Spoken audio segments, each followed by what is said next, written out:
The force, people can't understand the force of the winds at 120, 150 miles an hour.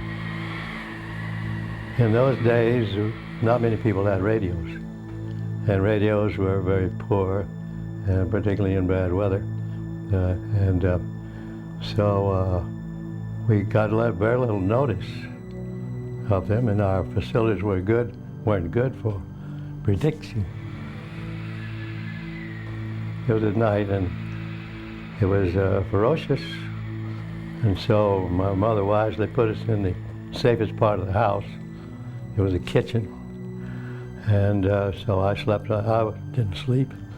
I stayed under the table, kitchen table, and my mother and my two sisters and the dog and the maid and I stayed there until the storm quit. What I remember is the tiles from one portion of our house.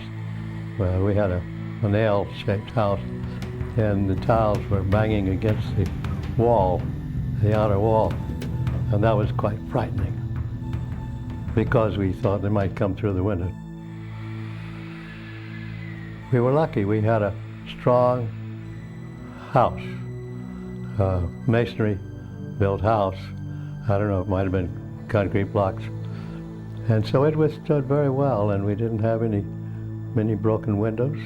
I don't know why, because the houses around, we visited around, driving around, and we saw the devastation that was all around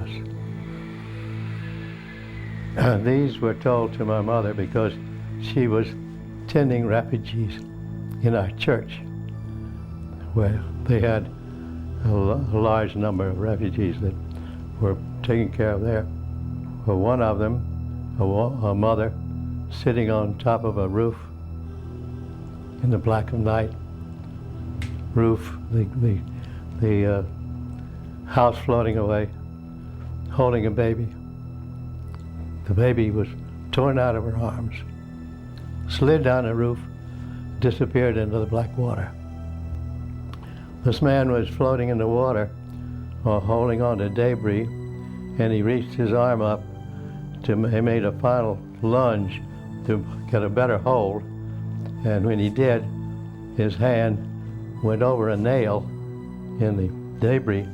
It went through his hand. He passed out, and when he came to, that's how he survived, by being held there on the debris by a nail through his hand. Well, it gave me a great appreciation of what it can do. You have not only the wind, but the storm surge. And the storm surge is what drowned so many people in the Everglades. It will happen. It just depends on when. That's it. You can expect to have a devastating hurricane, horrible hurricane, anytime.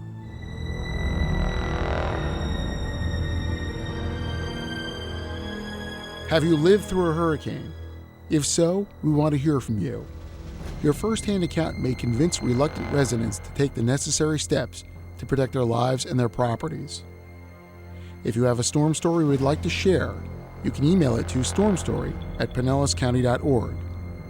Or send your story to Project Storm Story, 333 Chestnut Street, Clearwater, Florida, 33756.